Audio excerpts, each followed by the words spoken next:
Hello, this is Mr. Miller, and this is video 3E. We're going to talk about the average rate of change of a function. To kind of introduce the idea, we're going to talk about something more specifically, that is the average speed.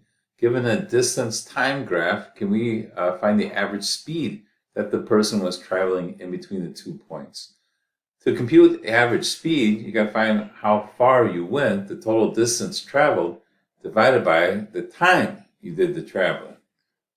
So here is a distance time graph. On the y-axis, we have the distance someone has traveled in feet. And on the x-axis, we have the time in minutes they've been traveling. So perhaps they're walking. And at time 0, they haven't traveled anywhere. That's that point there. And we see that after 2 minutes, they've traveled 60 feet. And by 10 minutes, they've traveled 80 feet. And our goal is to find their average speed between points A and B. All right, I'm going to make a little table. I think this helps a lot with time and distance for points A and B. So at 2 minutes, they were at 60 feet. And at 10 minutes, they were at 80 feet. Okay, we want to know the distance they traveled between those 2 points. Well, they went from 60 to 80, all right? So we need to know the change in the distance. Well, we get that by finding 80 minus 60, which is 20. They traveled 20 feet in that time, right? The time it took is the difference between 2 minutes and 10 minutes. So we need the change in time. 10 minus 2 is 8 minutes. So we see that between points A and B, they traveled 20 feet and it took them 8 minutes. So their speed is the distance they traveled divided by the time it took. So 20 divided by 8 is 2.5. So their average speed is 2.5 feet per minute. So if they went 20 feet in 8 minutes, if we divide by 8, then that means they went 2.5 feet in each minute. Okay, so that's their average speed. Let's try another one. So again, we want to find the average speed between points A and B in the graph. So I'm going to do my little table thing again. Point A, that's at time 0, and they started off 30 feet. All right. And at point B, that's time 10, they were 90 feet away. So during these 10 seconds, they traveled from 30 feet to 90 feet, which means they traveled 60 feet. So that's how much the function changed, how much their distance changed, 90 minus 30. And it took them 10 minutes. That's how much the x value changed, the time changed. 10 minus 0 is 10. So their average speed is the distance they traveled divided by the time. And 60 divided by 10 is 6. And again, that's feet per second. It took them feet per minute. It took them 10 minutes to go 60 feet. So in 1 minute, they would go 6. Okay, that's what that is saying. All right, here's another example. We have a school bus ride. Distance is in kilometers this time, and time is in minutes. Okay, well, all right, for points A and B, find the following, the distance. All right, so A and B. Love my little table thing. So point A, the time was 4 and the distance was 12. And point B corresponds to time equal 9 and distance equal to 20. So the distance, we want to see the change between 12 and 20. Well, that's 8. They went 8 kilometers in that time. And the difference in time is 9 minus 4, which is 5. So they traveled 8 kilometers in 5 minutes. That means their average speed was 8 divided by 5, which is 1.6 kilometers per minute, distance divided by time. So if you notice, we're finding how much the y value changed, or the function changed, divided by how much the x value changed. All right, let's take a look at this example. Here we have a graph that shows how the temperature is changing in a room, and they were nice and labeled the points for us. We want to find on average, how fast is the temperature changing in between 1 hour and 8 hours. Show those points on the graph. Okay, well, it looks like it went from 700 to 1800. That's a 1100 difference, all right? I don't think this is a change in the room. This must be an oven or something in our furnace. This is really hot. So it changed 1100 degrees in 7 minutes. Well, how much per each minute? That's what we want to find. All right, so again, handy dandy little table thing. So at time 1, it was 700. At time 8, it was 1800. Find the change in temperature. That's how much the value of the function changed. 1800 minus 1700, or 700, is 1100. Find the change in time. All right, 8 minus 1 is 7. It took 7 hours. So the average rate of change would be 1100. That's how much the temperature changed, divided by how long it took it to change, 7. And that ends up being 157.1, and that would be degrees Fahrenheit per hour. All right, that's the rate of change. Okay, let's take a look at this one. It's a crazy looking graph here, but this is how much water is in the tub. And we're interested in the change in volume between 3 minutes and 5 minutes. So here's the tub at 3 minutes. Here's the tub at 5 minutes. We're interested in the change between those 2 points. So again, a table. I'll do it down here this time.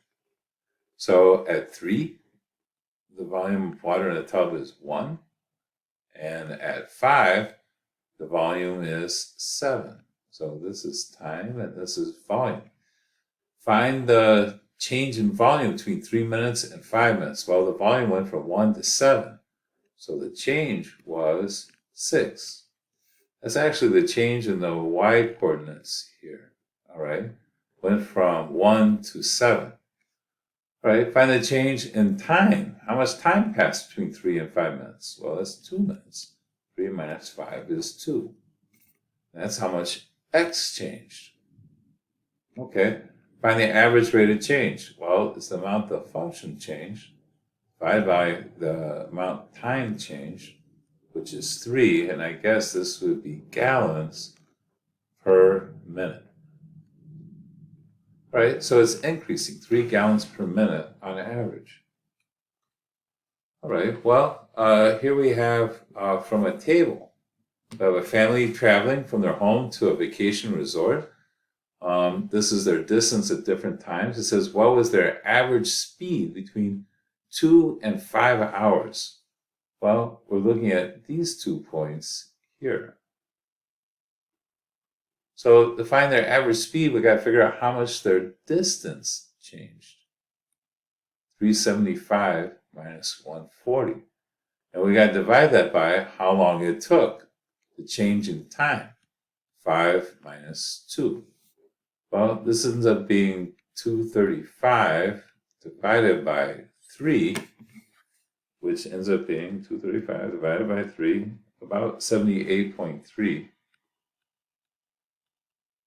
And this was miles per hour. All right, they're driving kind of fast. All right, what was the average speed between 2 and 7 hours? So let me erase this a bit. Now we're looking at these 2 points in time, 2 and 7.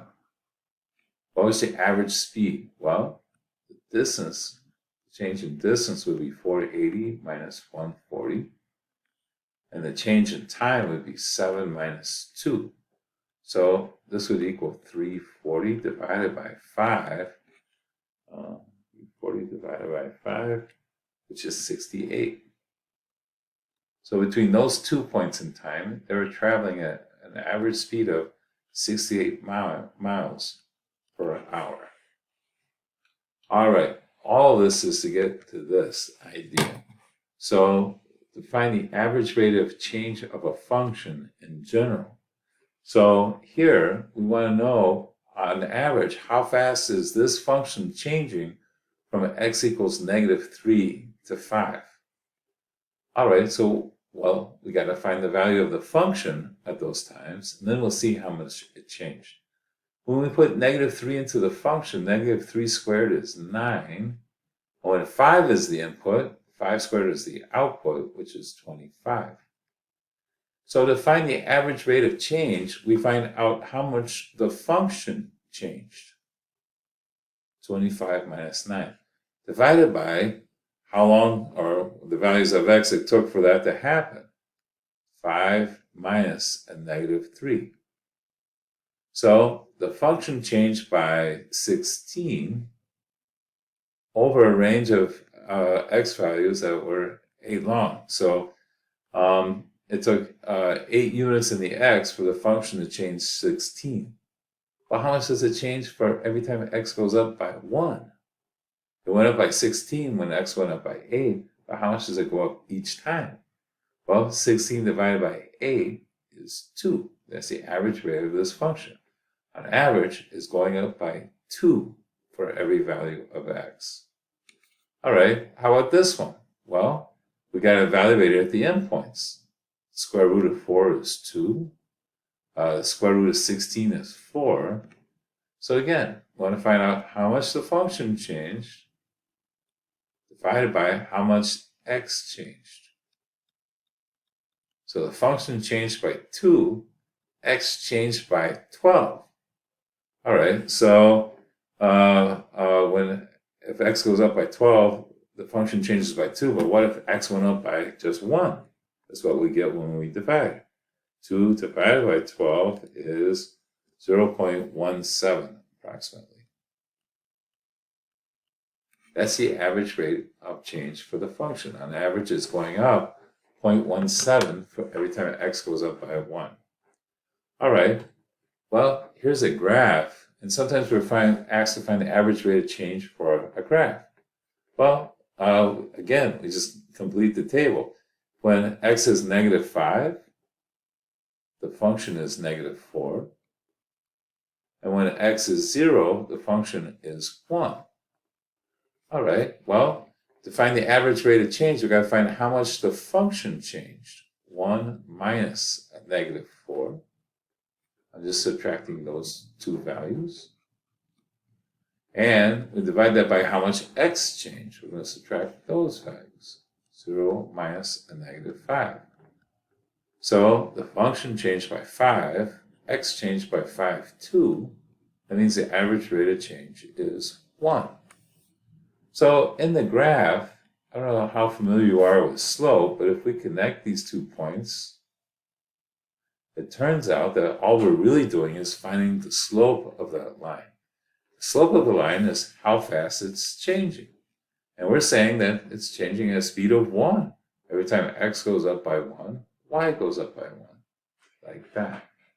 All right, and that's how much on average the function's changing between this point and this point. All right, probably something really new to you, but practice it and you'll get it. All right, so your job is to find the average rate of change of these functions on those intervals. All right, good luck to you.